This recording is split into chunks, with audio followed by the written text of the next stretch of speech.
ॐ ज्ञानत्रमन्दश्च ज्ञानाञ्जनशलाकया कृष्णरूपमिलितं येन तस्मै श्रीगुरवे नमः।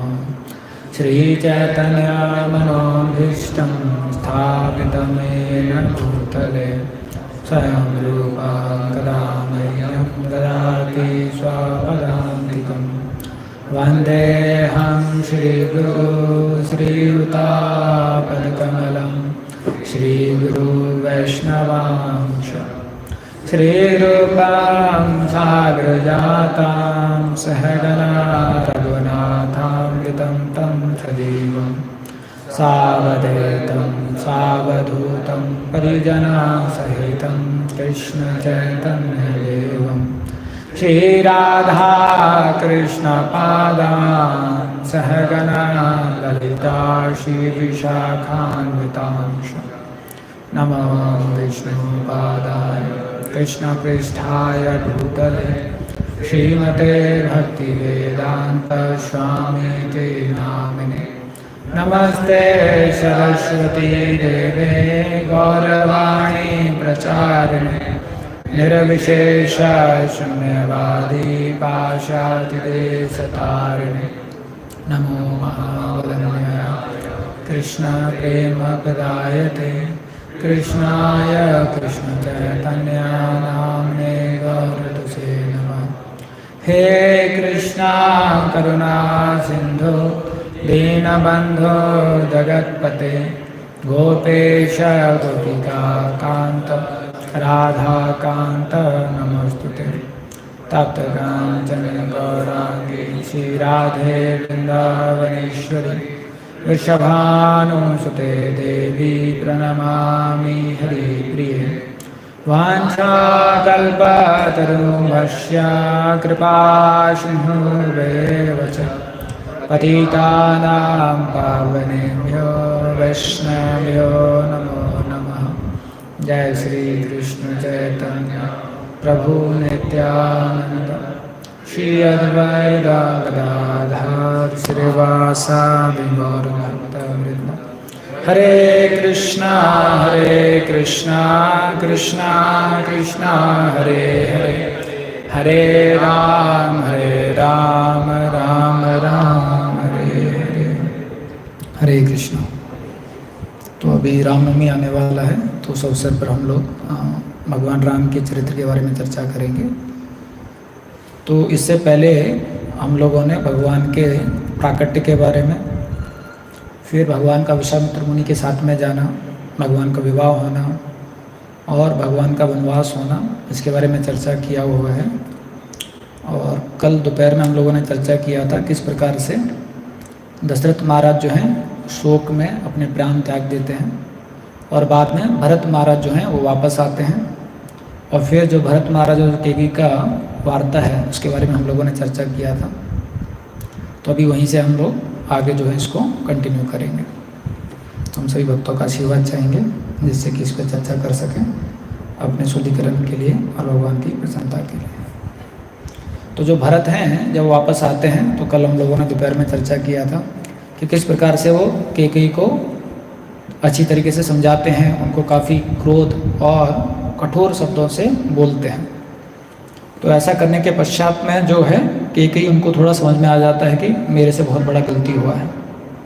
और जब भरत इस प्रकार से कैकेयी को ताड़ रहे होते हैं तो उसी समय पर सारे मंत्री जो हैं वो भी वहाँ पर आ जाते हैं, क्योंकि सबके मन में ये संशय था कि भरत जो हैं ये जो पूरा प्रक्रिया हुआ है वो देखकर भरत किस प्रकार से रिएक्ट करेंगे। तो जब सारे मंत्री आ जाते हैं वहाँ पर तो भरत जो हैं उनके सामने जो है बोलने लग जाते हैं, मंत्री वरो मैं राज्य नहीं चाहता और ना मैंने कभी माता से इसके लिए बातचीत की है। महाराज ने जिस अभिषेक का निश्चय किया था उसका भी मुझे पता नहीं था, क्योंकि उस समय मैं शत्रुघ्न के साथ दूर देश में था। तो इस प्रकार से जो है वो मंत्रियों को बताते हैं और फिर वापस मंत्रियों के सामने अपनी माता को बोलते हैं, क्रूर कर्म करने वाली कैकेयी अभी तुम्हारे बुरे दिन आ चुके हैं, मैं खुद स्वयं जाकर भगवान राम को वापस यहाँ पर लेके आऊँगा और उनका ही राज्य अभिषेक होगा। तो इस प्रकार से वो बात कर रहे होते हैं। तो उसी समय पर फिर शत्रुघ्न भी आ जाते हैं। और ये जो वार्ता हो रही होती है तो जो कौशल्या जी जो हैं वो भी इसको ऊपर से सुन लेती हैं कि जो भरत जो हैं वो आ चुके हैं। तो जैसे ही कौशल्या को पता चलता है कि भरत और शत्रुघ्न यहाँ पर आ चुके हैं तो कौशल्या के मन में विचार आता है कि जो केकई है वो तो कुकर्म करने वाली है, लेकिन जो भरत हैं वो बड़े दूरदर्शी हैं, भरत जो हैं वो बड़े चरित्रवान हैं। तो उनको इस प्रकार से भरत के बारे में पता था, लेकिन फिर भी मन में संशय था कि शायद भरत भी राज्य चाहते हैं। तो कौशल्या उनकी बात सुन के भरत के पास आने लग जाती है और यहाँ पर भरत और शत्रुघ्न भी केकई का महल छोड़ के कौशल्या की महल की तरफ जाने लग जाते हैं। तो जब वो जा रहे होते हैं तो रास्ते ही में वो कौशल्या को देखते हैं। तदनंतर शत्रुघ्न और भरत ने दूर से ही देखा कि माता कौशल्या दुख से व्याकुल और अचेत होकर पृथ्वी पर गिर पड़ी। यह देखकर उन्हें बड़ा दुख हुआ और वे दौड़कर उनकी गोद में लग गए तथा फूट फूट कर रोने लगे। तो ऐसा उनका मिलन होता है। फिर कौशल्या जो है भरत की तरफ देखकर बोलती है कि बेटा तुमको राज्य चाहिए था ना, अभी ये जो निष्कंटक राज्य है ये सब तुम्हारा है और तुम इसको स्वीकार करो। तो जब भरत इस प्रकार से सुनते हैं तो उनको बड़ा दुख होता है और उनको बहुत विस्मय होता है कि कौशल्या माँ भी मेरे बारे में इस प्रकार से सोच रही है। तो फिर भरत जो है बहुत विशेष तरीके से कौशल्या जी को समझाने का प्रयास करते हैं। तो बोलते हैं अरे यहाँ जो कुछ हुआ है इसका मुझे बिल्कुल भी जानकारी नहीं था, मैं तो सर्वदा निरपराध हूँ, तो भी क्या आप मुझे दोष दे रही हो? आप तो जानती हो कि श्री रघुनाथ जी से मेरा कितना प्रगाढ़ प्रेम है, जिसकी सलाई से बड़े भाई श्री राम को वन में जाना पड़ा हो, वो अत्यंत पापियों हीन जातियों का सेवक हो, सूर्य और मूंग की तरफ करके मल और मूत्र त्याग करने वाला हो। तो अभी भरत बहुत सारी ऐसी चीज़ें बताएंगे कि जिस भी व्यक्ति के कारण भगवान राम जंगल में गए वो उसका इस प्रकार से कार्य हो जाए या वो इस प्रकार का अधम व्यक्ति है। तो एक चीज़ बताते हैं कि अगर जिस व्यक्ति की सलाह से भगवान राम को वन में जाना पड़ा वह अत्यंत पापी योनि में जन्म ले। दूसरा बताते हैं ये उस प्रकार का व्यक्ति है जो सूर्य की ओर करके मल या मूत्र जो है त्यागता है, यानी कि बहुत गलत बताया गया है अगर कोई सूर्य की तरफ करके मल और मूत्र त्यागता है। फिर बताते हैं कि ये उस प्रकार का व्यक्ति हो जिसको सारे प्रकार के पाप लगे, जिसके कहने से आर्य श्री राम को वन में भेजा गया उसको वही पाप लगे जो समस्त प्राणियों का पुत्र की भांति पालन करने वाले राजा से द्रोह करने वाले लोगों को लगता है। तो फिर बता रहे हैं उसको इस प्रकार का पाप लगे जो उन व्यक्तियों को लगता है जो राजा से द्रोह करते हैं, जबकि राजा जो है उनका अच्छी तरीके से पालन पोषण करता है। जिसकी अनुमति से आर्य श्री राम वन में गए वह उसी अधर्म का भागी हो जो प्रजा से उसकी आय का छठा भाग लेकर भी प्रजा वर्ग की रक्षा न करने वाले राजा को प्राप्त होता है। तो इसमें बहुत अच्छे वो गूढ़ विषय भी बता रहे हैं कि अगर कोई राजा जो है वो टैक्स लेता है छठा भाग और टैक्स लेने के बाद में प्रजा से उसकी रक्षा नहीं कर पाता है तो उस राजा को भी पाप लगता है। तो बता रहे हैं उस व्यक्ति को भी वही पाप लगे। जिसकी सम्मति से श्री रामचंद्र जी को वन में जाना पड़ा हो वो पापी मनुष्य गौओं के शरीर का पैर से स्पर्श करता है। ये बता रहे हैं अगर कोई गाय को पैर से स्पर्श करता है तो उसको भी घोर पाप लगता है। गुरुजनों की निंदा तथा मित्र के प्रति अत्यंत द्रोह करे, या अगर कोई गुरुजनों की निंदा करता है या मित्र के प्रति द्रोह करता है तो जो पाप इस प्रकार के व्यक्ति को लगे वही पाप उस व्यक्ति को लगे जिसके कारण श्री रामचंद्र जी वन में गए। जिसके कहने से बड़े भैया श्री राम वन में गए वह दुष्ट आत्मा गुप्त रखने के विषय पर एकांत में कहे हुए किसी के दोष को दूसरों पर प्रकट कर दे। तो बता रहे हैं उसको वही पाप लगे जो पाप उस व्यक्ति को लगता है जिसको कुछ विषय एकांत में बताया गया है लेकिन वो विषय किसी और व्यक्ति को बता दे, तो उसको जो पाप लगता है वही पाप इस व्यक्ति को लगे जिसके कारण श्री राम जी जो हैं वन में चले गए।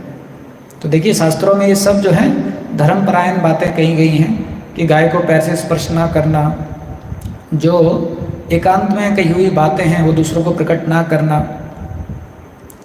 या जो नेतृत्व करते हैं या जो लीडर बनते हैं उनको प्रजा की रक्षा करने के लिए समर्थ रहना और उनकी रक्षा करना,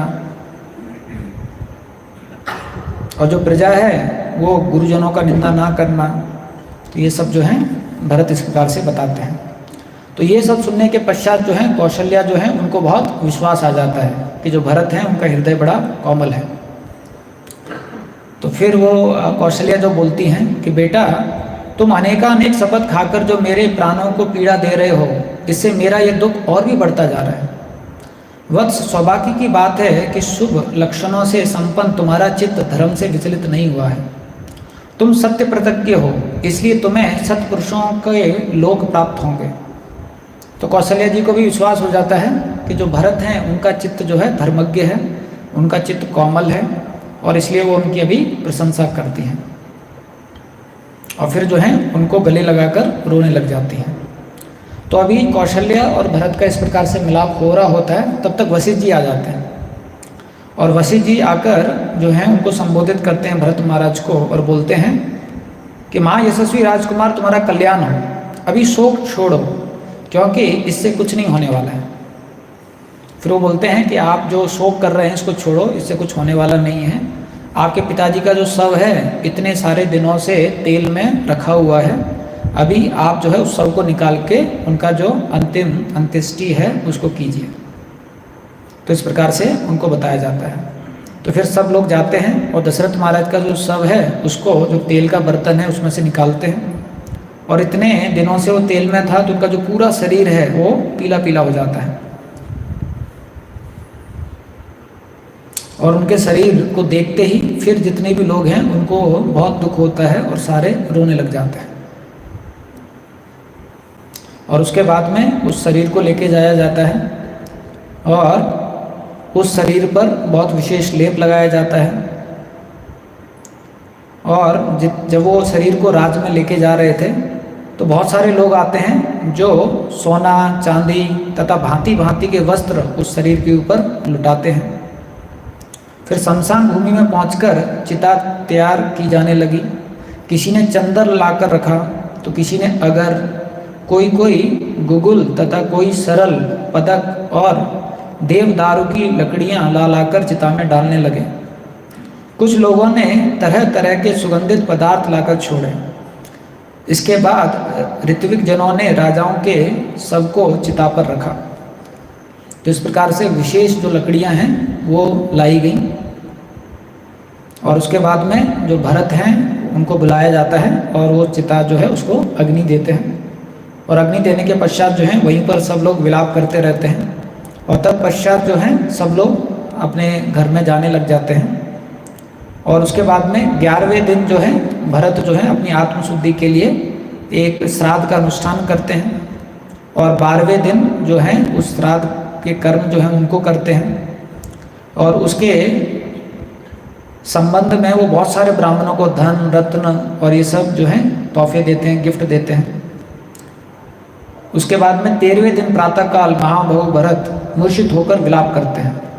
तो 13वें दिन जब अंतिम दिन आता है अंत्येष्टि कर्म का, तो उनको फिर बहुत ज़्यादा जो है उनको रोते हैं, वो क्रंदन करते हैं, और फिर जो है रोते हुए दशरथ महाराज को बताते हैं कि आपने मेरे को ज्येष्ठ भाई रामचंद्र जी के शरण में छोड़ा है, लेकिन मेरा कितना बड़ा दुर्भाग्य है कि आज राम जी भी यहाँ पर नहीं है। इस प्रकार से वो दशरथ महाराज को बोलते हैं, और फिर जो है वहाँ से जो भस्म वगैरह है उसको इकट्ठा करते हैं, और फिर वापस रोने लग जाते हैं कि पिताजी स्वर्गवासी हो गए और श्री राम वन में चले गए, अब मुझ में जीवित रहने की क्या शक्ति है, अब तो मैं अग्नि में प्रवेश ही कर दूंगा। बड़े भाई और पिता से हीन होकर इक्ष्वाकुवंशी नरेशों द्वारा पालित इस सूनी अयोध्या में मैं प्रवेश नहीं करूंगा, तपोवन को ही चला जाऊंगा। प्रभु, तुम्हारे पिता के दाह संस्कार हुए यह 13वां दिन है, अब अस्थि संचय का जो शेष कार्य है इसको आप पूरा कीजिए। तो वशिष्ठ जी उनको फिर बोलते हैं कि अभी 13 दिन हो चुके हैं, अभी जो अस्थियां हैं उनको विसर्जन करना है, उसका आप कार्य संपन्न कीजिए। तो 13वें दिन जो है फिर वो पूरा जो कार्य है उसको संपन्न करते हैं। और उसके बाद में भरत जो है श्री रामचंद्र जी से मिलने का विचार जो है वो बना लेते हैं। और फिर वो शत्रुघ्न से बताते हैं कि इस पापनी ने मेरे भाई तथा पिता को जैसा दुख पहुंचाया है, अपने उस क्रूर कर्म का वैसा ही फल ये भोगेगी। ऐसा कहकर शत्रुघ्न ने, तो ऐसा वो शत्रुघ्न से कह रहे होते हैं, तब तक शत्रुघ्न क्या करते हैं, जो कुब्जा है उसको पकड़ के ले आते हैं और बलपूर्वक उसको पकड़ के जो है भरत के सामने लेके आते हैं। तो जब मंत्रा घसीटी जा रही थी उस समय उसने नाना प्रकार के विचित्र आभूषण टूट टूट कर पृथ्वी पर इधर उधर बिखरे जा रहे थे। बलवान नरश्रेष्ठ शत्रुघ्न जिस समय रोष पूर्वक मंत्रा को जोर जोर से पकड़कर घसीट रहे थे, उस समय उसे छुड़ाने के लिए कैकेयी ने बहुत प्रयत्न किए। तब उन्होंने उसे धिक्कारते हुए उसके प्रति बड़ी कठोर बातें कहीं। तो इस प्रकार से जो है शत्रुघ्न कैकेयी को भी धक्का मारते हैं और कुब्जा को बालों सहित पकड़ के जो है वो भरत के सामने लेके आ जाते हैं। और जब कैकेयी ऐसे बार बार आती हैं उनको बचाने के लिए, तो शत्रुघ्न को बहुत क्रोध आता है और शत्रुघ्न जो है वो भरत को बोलते हैं कि क्षमा करो, स्त्रियां सभी प्राणियों के लिए अवध्य होती हैं। इस प्रकार से भरत जो है शत्रुघ्न को बोलते हैं कि जो स्त्रियां हैं वो अबाल हैं, वो अवध्य हैं, तो उनको हमें क्षमा करना चाहिए, उनको ऐसे कष्ट नहीं देना चाहिए। और फिर भरत देखिए, भरत का चरित्र, इस अवस्था में भी वो सोच रहे हैं कि भगवान राम जो हैं उनको दुख नहीं पहुँचना चाहिए।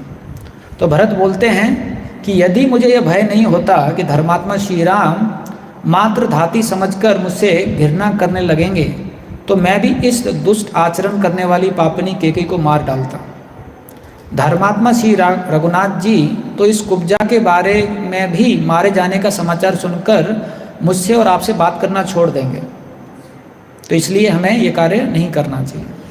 तो उस अवस्था में भी भरत जो हैं भगवान राम के बारे में सोच रहे हैं कि अगर हमने ये कार्य किया तो भगवान राम जो हैं बहुत ज़्यादा अप्रसन्न हो जाएंगे। फिर भरत उनको बोलते हैं कि अभी हमें सबके साथ में जाकर जो राज्याभिषेक की सामग्री है उसको लेकर हमको प्रभु रामचंद्र के पास जाना चाहिए और उनको हम वापस लेके आएंगे। और भरत यहाँ तक भी बोल देते हैं कि अगर ज़रूरत पड़ी तो उनकी जगह मैं जो है 14 साल के लिए वनवास जाऊँगा और भगवान राम जो है वापस आकर यहाँ पर अयोध्या में राज्य करेंगे। तो इस प्रकार से जब भरत के मुँह से ये सब बातें सुनी तो जितने भी मंत्री थे वो सारे बड़े खुश हो गए, जितने भी अयोध्यावासी थे वो सारे बहुत खुश हो गए, प्रसन्न हो गए। और सब जो हैं अभी आशा लगा लिए कि शीघ्र ही भगवान रामचंद्र जो हैं अयोध्या में वापस आएंगे।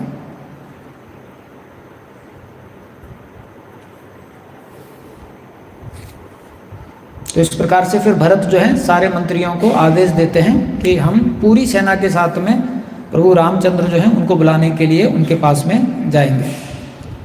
तो वहाँ पर जो मंत्रीगण हैं वो सारा व्यवस्था करने लग जाते हैं, सारी जो सेना है उसको इकट्ठा करने लग जाते हैं।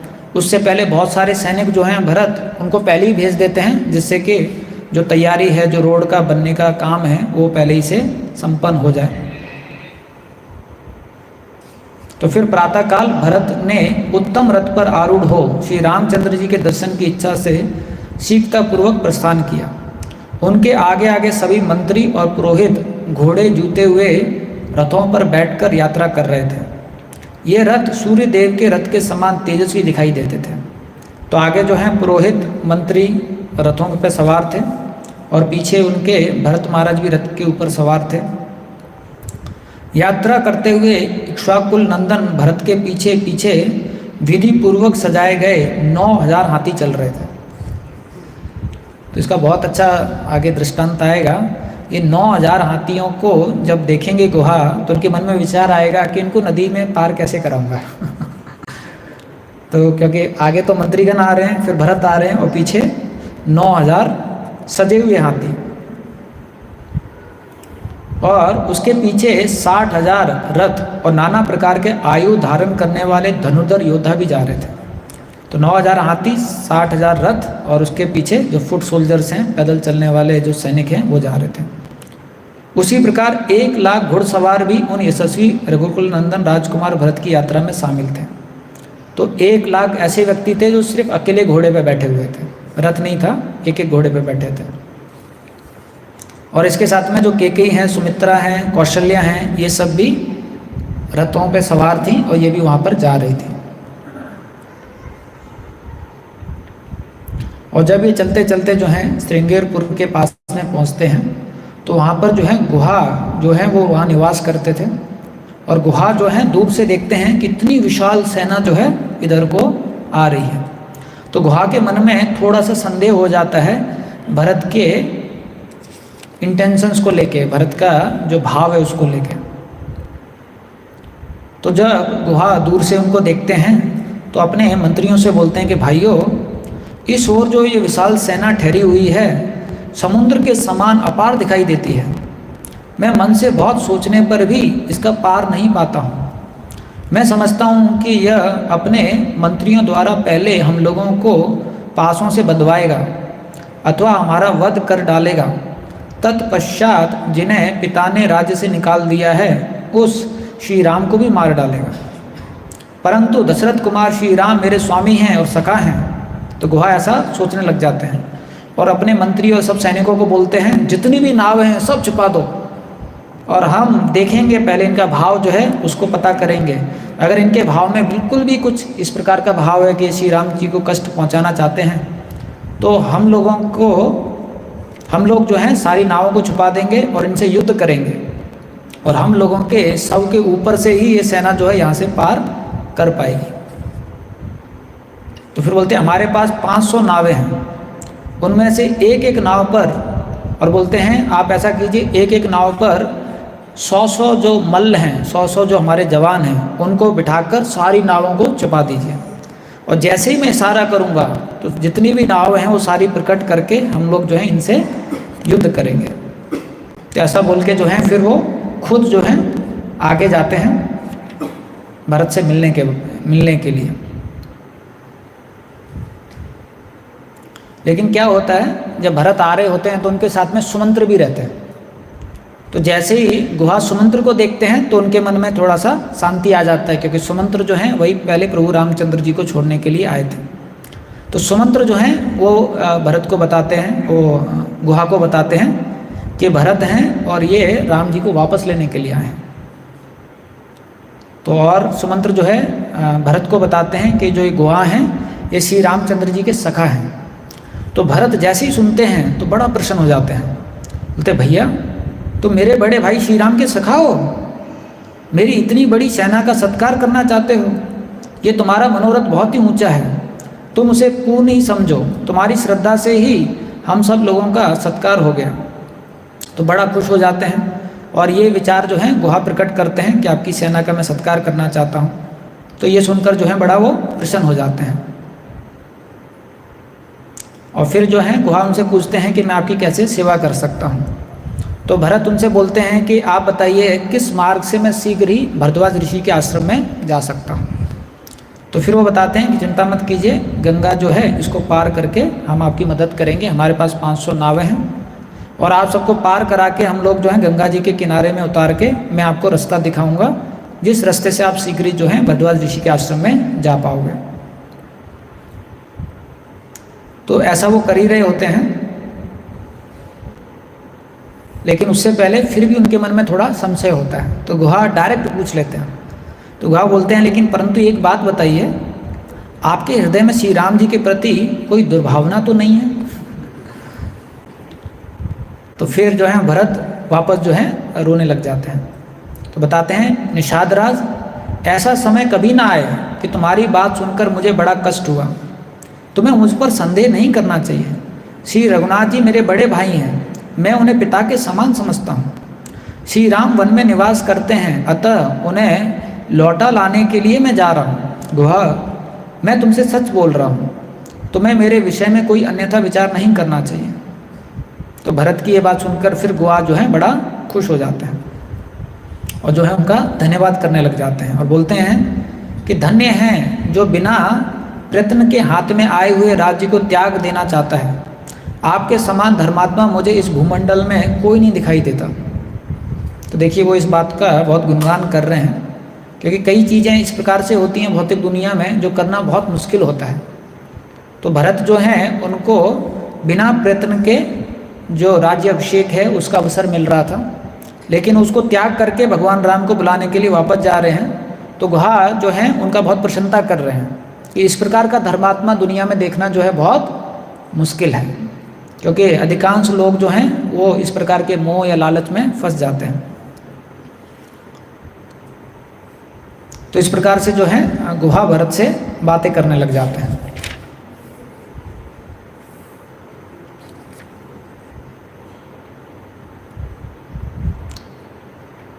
उसके बाद में भरत का आप देखिए व्यवहार। अब जब गुहा से मिलते हैं और सुमंत्र फिर उनको बताते हैं कि प्रभु रामचंद्र जो हैं एक रात यहीं रुके थे।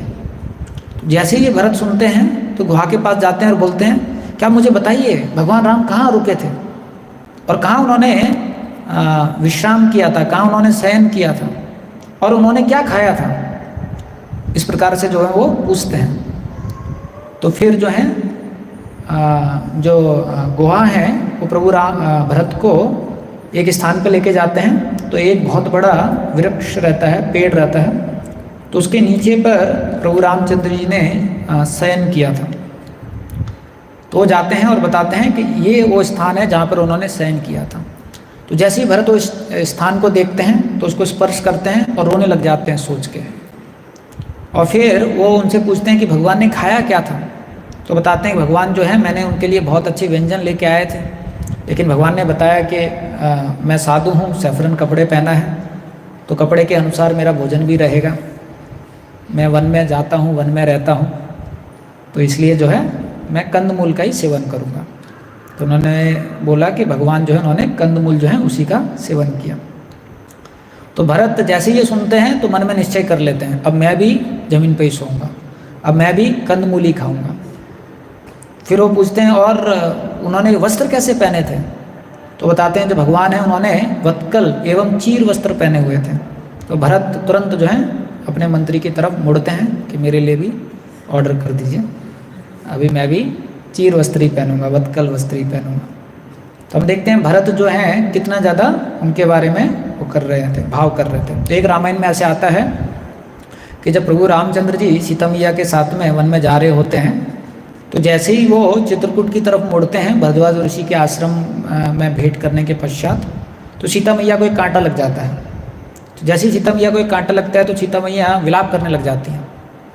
और जैसे ही सीता मैया का दुख प्रभु रामचंद्र देखते हैं तो उनके मुंह से निकल जाता है पृथ्वी, इस प्रकार से। तो तुरंत जो है पृथ्वी देवी प्रकट हो जाती हैं।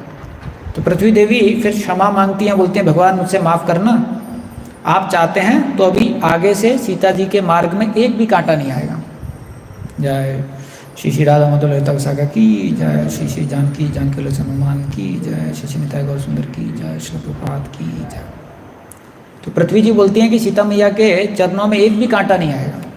तो प्रभु रामचंद्र बोलते हैं नहीं नहीं, उनके रास्ते में कांटों को आने दो, वरना जो लोग हैं वो पत्नी का धर्म क्या है उसको कैसे समझेंगे। और फिर प्रभु रामचंद्र बोलते हैं और जब लक्ष्मण चल रहे हैं तो उनके रास्तों में भी कांटे को आने दो, वरना लोग जो हैं सेवक का धर्म क्या है उसको कैसे समझेंगे। और जब मैं चल रहा हूँ तो मेरे रास्ते में भी कांटों को आने दो, क्योंकि वरना लोग जो है एक राजा का धर्म क्या है उसको कैसे समझेंगे। फिर लेकिन भगवान राम बोलते हैं कि बाद में जब भरत यहाँ पर आएंगे तब आप ध्यान रखना कि उनके पैरों में एक भी कांटा ना लगे। तो पृथ्वी देवी जी पूछती हैं क्यों। तो भगवान राम बोलते हैं जब भरत के पैरों में कांटा लगेगा तो वो इस बात से इतना दुखी नहीं होंगे कि मेरे पैर में चोट लगाए या कांटा लगाए, लेकिन वो ये सोचेंगे कि भगवान राम के पैरों में भी कांटा लगा होगा और उनको कितना दुख हुआ होगा। और ये दुख के बारे में विचार करके भरत जो है अपने प्राण नहीं रख पाएंगे। तो हम देखते हैं भरत का चरित्र जो है इस प्रकार से कितना ज़्यादा भगवान राम में था और भगवान राम के बारे में वो सोच रहे थे। तो जैसे जैसे वो वर्णन सुनते हैं गुहा से तो वो भी निश्चय कर लेते हैं कि मैं भी भगवान राम जो हैं अगर मेरे स्वामी इस प्रकार की अवस्था में हैं तो मैं तो उनका सेवक हूँ, तो मुझे तो और भी ज़्यादा कष्ट जो है अपने लिए सहना चाहिए। तो इस प्रकार से जो है वो सब चीज़ों के बारे में सोचने लग जाते हैं।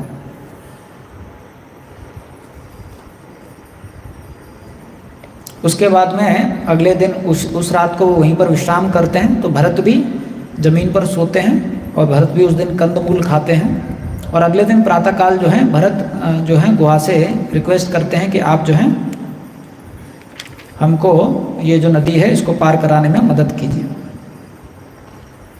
तो इसमें फिर ये विश्लेषण है कि किस प्रकार से वो नदी जो है उसको पार करते, गंगा जी नदी। और उस समय पर बताया गया है कि बहुत ही ज़्यादा विशाल थी और बहुत ही ज़्यादा इसमें जल था।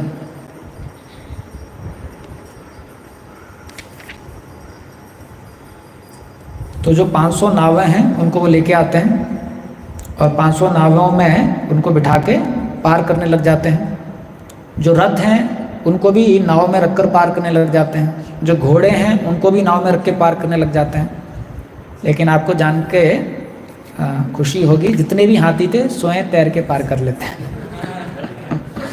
तो जितने भी हाथी थे वो बहुत ही ज़्यादा विशेष हाथी थे ऐसा। तो वो खेलते खेलते तैर करते हैं। तो इसमें पहली बार मुझे पता चला कि हाथी भी तैरते हैं। इतना विशाल शरीर होता है उनका, लेकिन वो तैर के जो है पार कर लेते हैं। और ऐसा पार करने के पश्चात जो है गुहा उनको दिशा दिखा देते हैं कि इस दिशा में जो है भरद्वाज ऋषि का आश्रम है और आप वहाँ पर जाइए।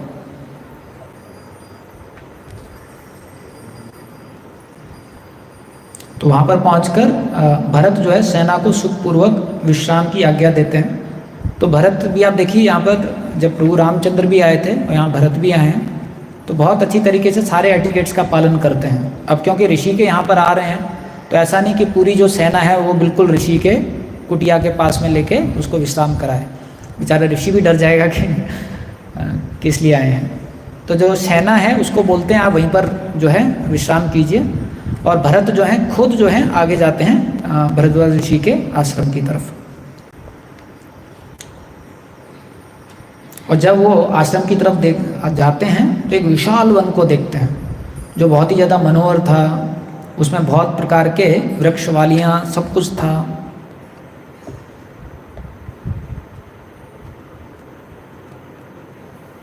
तो वहाँ पर जाते हैं, फिर उस आश्रम में प्रवेश करते हैं। तो बहुत सारे जो वशिष्ठ जी के ऋषि मुनि वगैरह थे, वशिष्ठ जी, ऋषि मुनि और भरत, ये सारे जो हैं भरद्वाज ऋषि के आश्रम में प्रवेश करते हैं। और जैसे ही वशिष्ठ जी को भरद्वाज ऋषि देखते हैं तो तुरंत खड़े हो जाते हैं और वशिष्ठ जी का आलिंगन करके उनका स्वागत करते हैं। और वशिष्ठ जी जो हैं उनको इंट्रोड्यूस करते हैं कि महातेजस्वी भरद्वाज के सामने कि ये जो हैं राजा दशरथ के पुत्र हैं, ये भरत हैं। तो अभी आप देखिए भरद्वाज ऋषि को भी सब कुछ पता था, लेकिन जैसे ही भरत को देखते हैं तो बोलते हैं तुम तो राज्य कर रहे हो ना, तो मैं यहाँ आने की क्या आवश्यकता पड़ी, ये सब मुझे बताओ, क्योंकि मेरा मन तुम्हारी ओर से शुद्ध नहीं हो रहा है, मेरा विश्वास तुम पर नहीं जमता है ऐसा।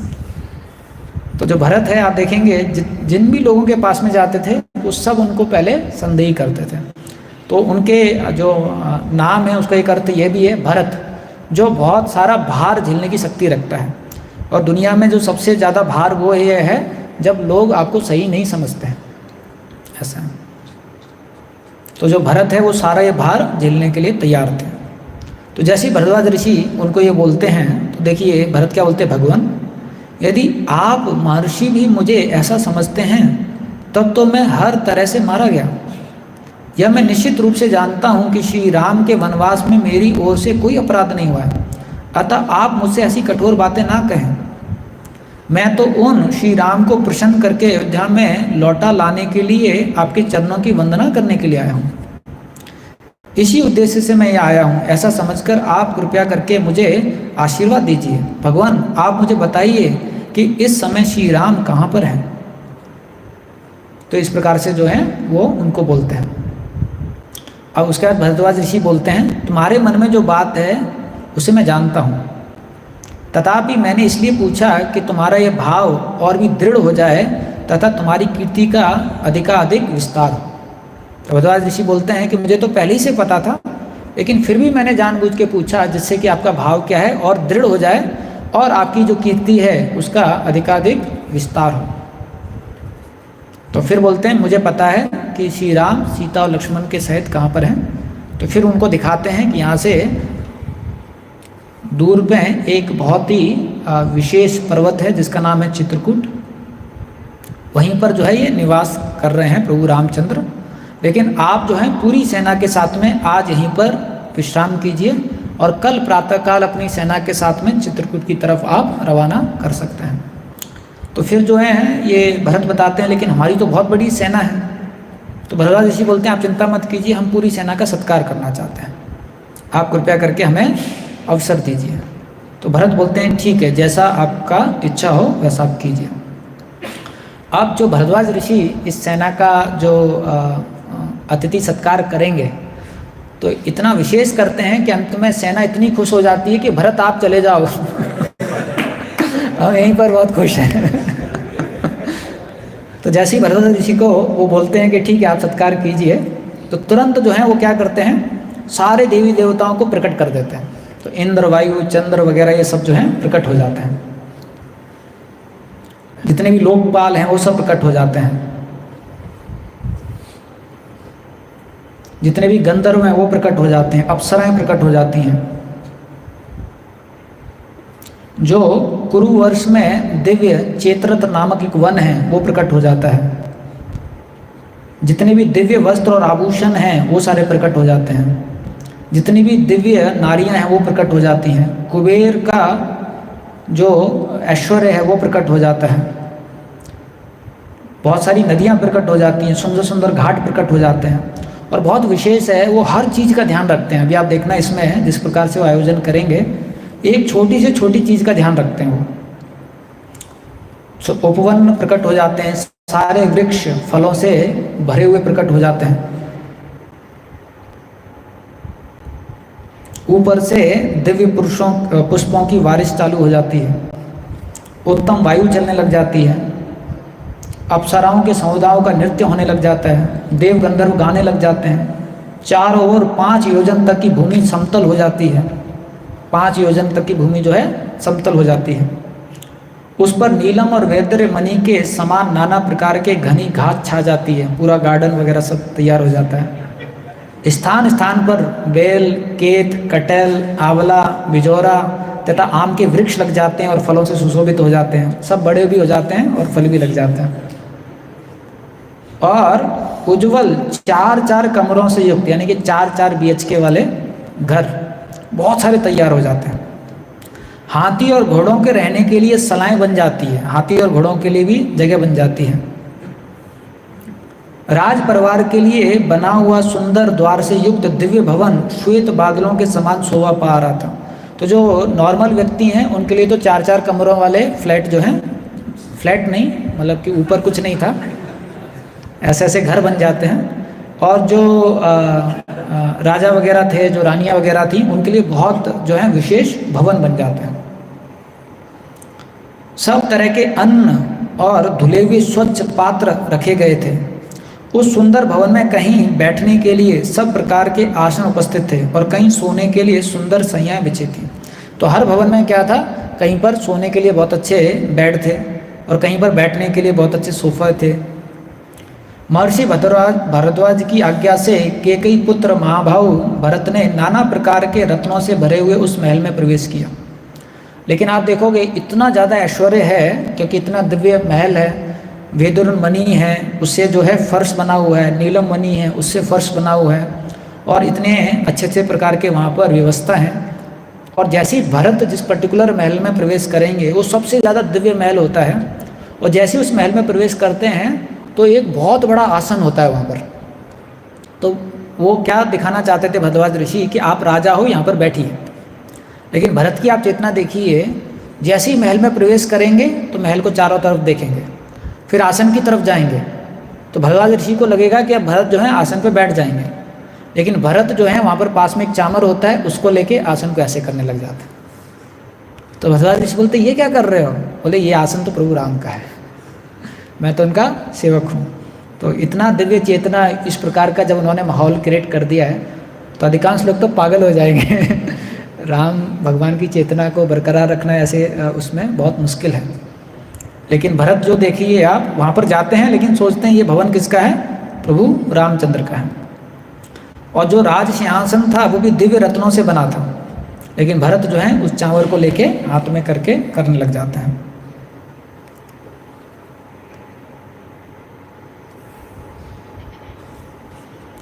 और बहुत सारी नदी और अच्छे अच्छे घाट जो हुए वो भी प्रकट हो जाते हैं। कुबेर की भेजी हुई 20,000 दिव्य महिलाएं भी वहाँ उपस्थित हो जाती हैं। इसके सिवा नंदन वन से 20,000 अप्सराएं भी आती हैं। देवदारू, ताल, तिलक, तमाल नामक वृक्ष कुबड़े और बौने बनकर बड़े हर्ष के साथ भरत की सेवा में उपस्थित होते हैं। सारे जो पेड़ हैं उसमें ऊपर वो कैनोपी बन जाता है, जब हम बनाते हैं ना काट काट के, तो सारे पेड़ जो हैं उस तरीके से हो जाते हैं।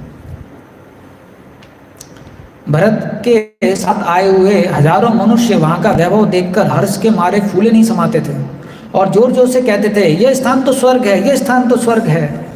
तो जितने भी बाकी लोग आए थे वो ऐसे बोल रहे थे।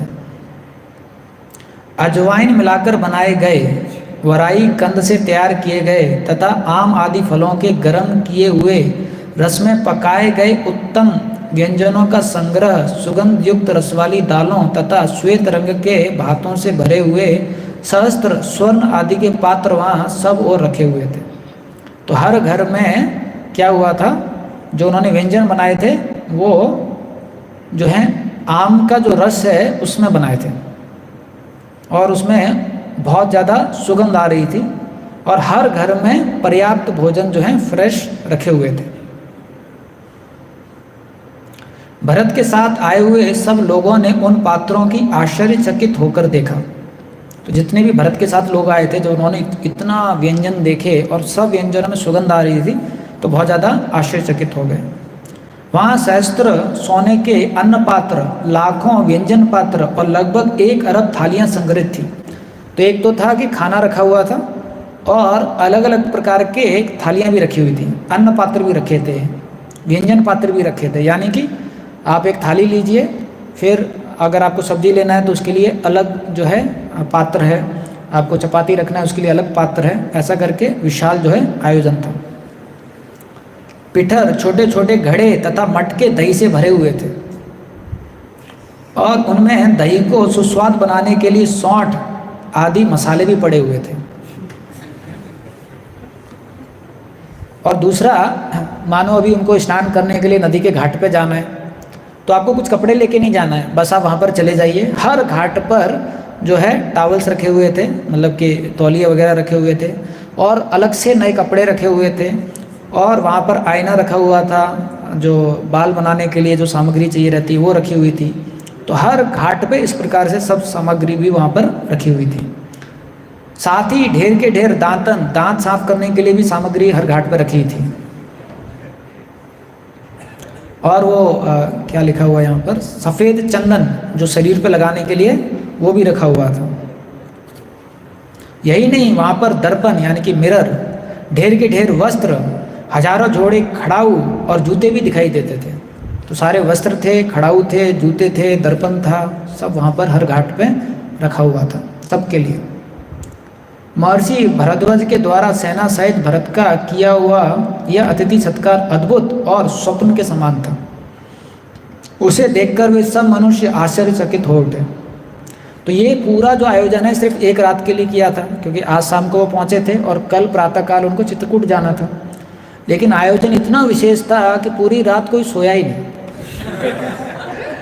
उन्होंने इतना अच्छा सुविधा किया था कि रात में सो जाएंगे, लेकिन रात में वो घाट में चले गए, वहाँ आनंद उठाया, फिर नए कपड़े पहने, फिर घर में आए, फिर नए कपड़े पहने, फिर व्यंजन आ गया तो व्यंजन खाने लगे, फिर कहीं अप्सराएं डांस कर रही हैं, कहीं बाकी युवतियाँ डांस कर रही हैं, तो उसको देखने लगे।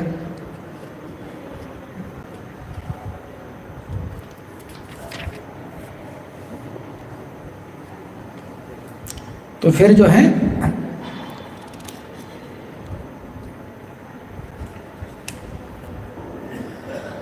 तो ये सब होने लग जाता है और ऐसा करते करते अभी जितने भी सैनिक हैं वो इस प्रकार से बोलने लग जाते हैं कि जो भरत है वो जा सकते हैं चित्रकूट, हम तो यहीं पर खुश हैं, हमें कहीं नहीं जाना है, हम तो यहीं पर आनंद में ऐसा करके बोलने लग जाते हैं। लेकिन भरत जो है बिल्कुल भी इसमें जो है बिल्कुल भी आकर्षक नहीं होते हैं और अगले दिन सुबह जो है प्रातःकाल उठकर भरद्वाज ऋषि के पास जाते हैं और बोलते हैं कि मुनिवर, ये आपने जितना भी अतिथि सत्कार किया है, आयोजन किया है, कृपया करके इसको वापस ले लीजिए। वरना हमारे जो ब्रह्मचारी हैं कम हो जाएंगे, हमारे सैनिक जो हैं कम हो जाएंगे। तो फिर जो है भरद्वाज ऋषि जो हैं सब जो है उसको विड्रॉ कर लेते हैं। तो बेचारा कोई बेड पे सोया था तो ज़मीन पे आ जाता है, कोई नदी में आता तो नाले में आ जाता है। इस प्रकार से एकदम जो है अपनी वो अवस्था में आ जाते हैं। और फिर भरद्वाज ऋषि जो उनको बताते हैं, यहाँ से 2.5 योजन यानी कि 10 कोस की दूरी पर एक चित्रकूट नामक पर्वत है, और ये बहुत विशेष पर्वत है। इसके किनारे से मंदकानी नदी है, वो मंदाकिनी नदी जो है वो फ्लो करती है। और बहुत सारे वृक्ष हैं जो फलों से लदे हैं, फूलों से भी लदे हैं। और आप वहाँ पर जाएंगे तो वहाँ पर आपको श्री राम जी के दर्शन जो हैं होंगे। तो अभी भरत जो है पूरी सेना के साथ में जो है वहाँ से चलने लग जाते हैं। और जब वहाँ पर जाते हैं तो फिर वो चित्रकूट का वर्णन देखते हैं। तो चित्रकूट भी बहुत विशेष होता है, ऐसा बताया गया है। इससे पहले हम सुन रहे थे कि भरद्वाज ऋषि बताते हैं कि जो चित्रकूट के शिखरों का दर्शन करता है उसको बहुत ज़्यादा पाप मिलता है और बहुत ज़्यादा पुण्य मिलता है, और पाप करने की प्रवृत्ति चली जाती है। चित्रकूट इतना पवित्र स्थान है। और वो बताते हैं कि चित्रकूट में आम, जामुन, असन, लोध, प्रियाल, कटहल, अंकोल, भव्य, तिनिस, बेल, तिंदुक, बांस, काश्मीरी, अरिष्ट, वरुण, महुआ, तिलक, बेर, आंवला, कदम, बेत, ध्वन, अनार आदि घनी छाया वाले वृक्ष से भरा हुआ है। ये सारे वृक्ष जो हैं वहाँ पर हैं। बहुत से फल, मूल और जल से संपन्न यह चित्रकूट पर्वत कुबेर नगरी वसो कसारा यानी अलकापुरी के समान है, या इंद्रपुरी नलिनी अर्थात अमरावती के समान है।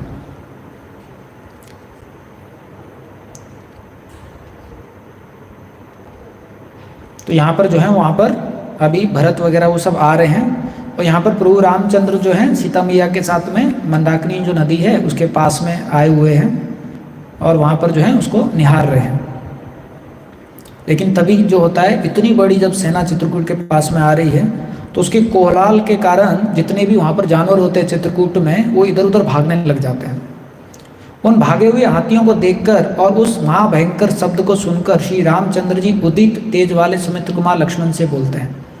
तो यहाँ बताया गया है कि रामचंद्र जी फिर लक्ष्मण से बोलते हैं कि लक्ष्मण देखो ये क्या है, इतना भयंकर गर्जनाद कहाँ से आ रहा है और ये तुमलनाद कहाँ से सुनाई दे रहा है।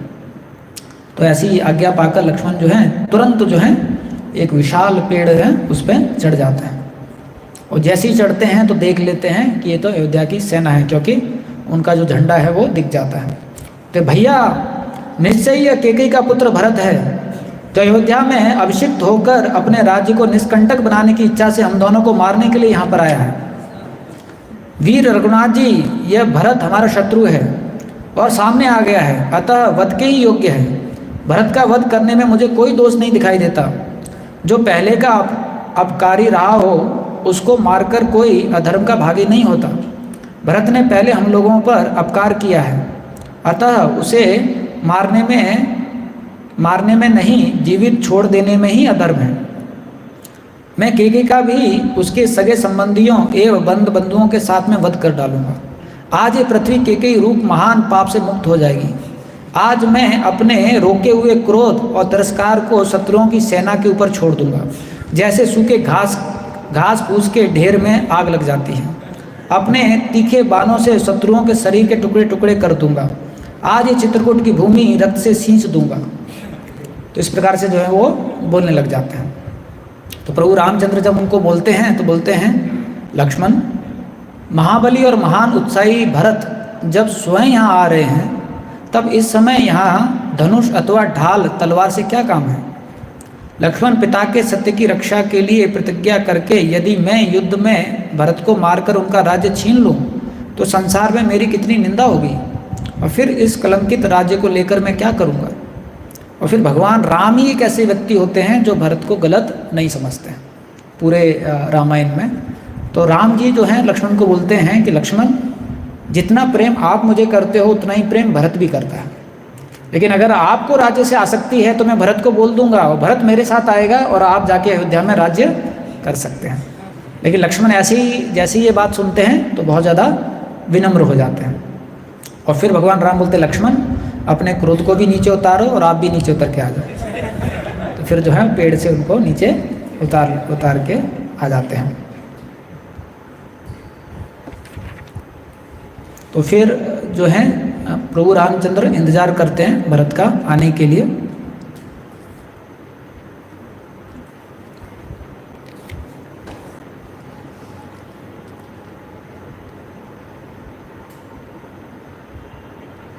और भरत इतना व्याकुल हो जाते हैं जब चित्रकूट के पास में आ जाते हैं तो बहुत व्याकुल हो जाते हैं। जब तक अपने पूज्य भ्राता श्री राम के कमल दल के सदृश विशाल नेत्र वाले सुंदर मुखचंद्र का दर्शन ना कर लूँगा तब तक मेरे मन को शांति नहीं मिलेगी। जब तक मैं भाई श्री राम के राजोचित लक्षणों से युक्त चरणाविंद को अपने सिर पर नहीं रखूँगा तब तक मुझे शांति नहीं मिलेगी। तो ऐसे जो है बहुत व्याकुल हो जाते हैं। ऐसा कहकर महातेजस्वी पुरुषवर महाऊ भरत ने उस विशाल वन में पैदल ही प्रवेश किया। तो जब चित्रकूट के पास में आ जाते हैं तो सेना पहले ही रोक देते हैं और भरत जो है स्वयं पैदल जो है चित्रकूट पर्वत की तरफ और आगे चलने लग जाते हैं। और जैसे ही पास में देखते हैं तो भगवान राम जी के जो कुटिया होता है उसके पास में थोड़ी सी आग लगी हुई होती है। तो उस आग को देखकर वो समझ जाते हैं कि यहीं पर प्रभु रामचंद्र जी होंगे। और भरत फिर जो है वशिष्ठ जी को बोलते हैं कि आप माताओं को लेकर आइए और मैं आगे जाता हूँ।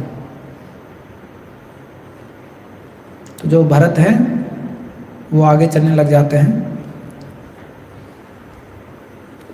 और फिर आगे चलने के बाद में प्रभु रामचंद्र जी के उनको दर्शन होते हैं। और अभी आगे भी जा रहे हैं तो उस समय पे वो अपने आप को धिक्कार कर रहे हैं कि देखिए मेरी वजह से इस निर्जन वन में प्रभु रामचंद्र को रहना पड़ रहा है। और ऐसा सोचते सोचते वो आगे जा रहे हैं और आगे जाते जाते फाइनली उस स्थान पर पहुंचते हैं जहां पर भरत श्री रामचंद्र जी को देखते हैं। पर्ण साल की और थोड़ी देर तक देखकर भरत ने कुटिया में बैठे हुए पूजनीय भ्राता श्री राम को देखा जो सिर पर जटामंडल धारण किए थे। उन्होंने अपने अंगों में कृष्ण मृग चर्म तथा चीर एवं वत्कल वस्त्र धारण किए थे। भरत को दिखाई दिया कि श्री राम पास ही बैठे हैं और प्रज्वलित अग्नि के समान अपने दिव्य फैला रहे हैं। तो जो है इस प्रकार से देखते हैं। तो जैसे ही देखते हैं तो भरत अभी उनकी तरफ दौड़ के भागने लग जाते हैं और रो रहे हैं, दौड़ रहे हैं और भगवान राम की तरफ भाग के जा रहे हैं। और जैसे ही भगवान राम के पास आते हैं तो फिर विलाप करने लग जाते हैं। हाय, जो राजसभा में बैठकर प्रजा और मंत्रियों के द्वारा सेवा तथा सम्मान पाने योग्य है वे ही ये मेरे बड़े भाई श्री राम यहाँ जंगली पशुओं से घिरे हुए बैठे हैं। जो महात्मा पहले कई सहस्त्र वस्त्रों का उपयोग करते थे वे अब धर्माचरण करते हुए केवल 2 मृग चर्म धारण किए हैं। जो सदा नाना प्रकार के विचित्र फूलों को अपने सिर पर धारण करते थे वे रघुनाथ जी इस समय जटा धारण किए हुए हैं। हाय, जो सर्वथा सुख भोगने योग्य हैं वे श्री राम मेरे ही कारण ऐसे दुख में पड़े हैं। ओह, मैं कितना क्रूर हूँ, मेरे इस लोक निंदित जीवन को धिक्कार है। इस प्रकार विलाप करते करते भरत अत्यंत दुखी हो गए। उनके मुखारविंद पर पसीने की बूंदें दिखाई देने लगीं। वे श्री रामचंद्र जी के चरणों तक पहुँचने के पहले ही पृथ्वी पर गिर पड़े। फिर शत्रुघ्न ने भी रोते रोते श्री राम के चरणों में प्रणाम किया। श्री राम ने उन दोनों को उठाकर छाती से लगा लिया। फिर वे भी नेत्रों से आंसुओं की धारा बहाने लगे। तत्पश्चात राजकुमार श्री राम तथा लक्ष्मण उस वन में सुमंत्र और निषादराज गुहा से मिले। तो इस प्रकार से जो है फिर वो आपस में एक दूसरे से मिलने लग गए। तो अभी यहाँ से जो है बहुत विशेष सेक्शन चालू होगा जिसमें भरत जो है काफ़ी विनती करेंगे भगवान राम को मनाने के लिए और वापस अयोध्या लाने के लिए। लेकिन अंततः भगवान राम जो है उनको बताते हैं कि मैं यहीं पर रहना चाहता हूँ, 14 साल वन में निवास करना चाहता हूँ। और फिर भगवान राम जो है बहुत अच्छी शिक्षाएं देंगे भरत को, लीडरशिप कैसी होनी चाहिए, एक राजा को कैसा होना चाहिए। तो बहुत अच्छे लेसन्स बताते हैं भरत को। और फिर भरत जो है प्रभु रामचंद्र जी की आज्ञा लेके वापस जो है अयोध्या की तरफ आएंगे। तो ये हम बाद में कभी इसको चर्चा करेंगे, अभी समय हो चुका है। हरे कृष्ण। प्रभु रामचंद्र भगवान की जय, श्रील प्रभुपाद की जय।